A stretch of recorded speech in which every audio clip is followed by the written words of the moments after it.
Alright, here we go. So I'm with Craig Bycroft, race director here at the XPD. He's going to tell us about the race, how it's been going so far. So we are at the last transition area before the finish, waiting for the first team.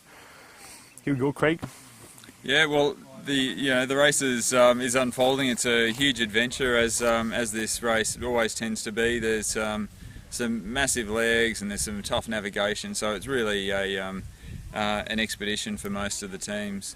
The top teams have all been racing pretty close together, but on this last, I guess, sort of 1 to 2 legs, it has stretched out a bit between them. Last night, this trek here, the Harvey's Range trek, is probably one of the kind of critical points of the whole course. It's the last big challenge they've got before the finish line. Difficult navigation, and at night the top teams have definitely found it tough. They're moving quite slowly, as you can imagine. We're we've just sort of hit day 5 now, so they're going to be pretty tired, and it's going to be a hard trek here.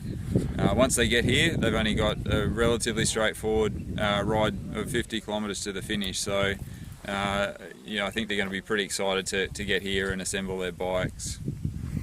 Right. Do you want to tell us a little bit about the upcoming penalty? Yeah, sure.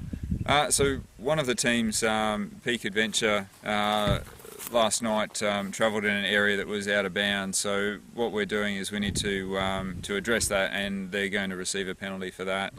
The penalty is going to be 4 hours. So this team, unfortunately, has also got another 4-hour penalty for not taking some mandatory equipment with them earlier on. So they're at the double disadvantage now of having 8 hours to wait out before they go into the finish. That's part of racing, and they needed to probably pay a bit more attention to the instructions and to the maps to work out where they were permitted to travel and not. I don't think it was intentional. I think they probably didn't realise the areas that they were travelling in weren't permitted. That's what I think it has happened. So they're going to be a bit disappointed when they get here. I can anticipate that for sure. And the next team behind them at this point is it's going to be pretty close, because they're probably about that sort of 8 to 10 hours behind. So I guess anything could still happen for any of those couple of teams there coming through now. All right. Thanks a lot, Craig. Perfect.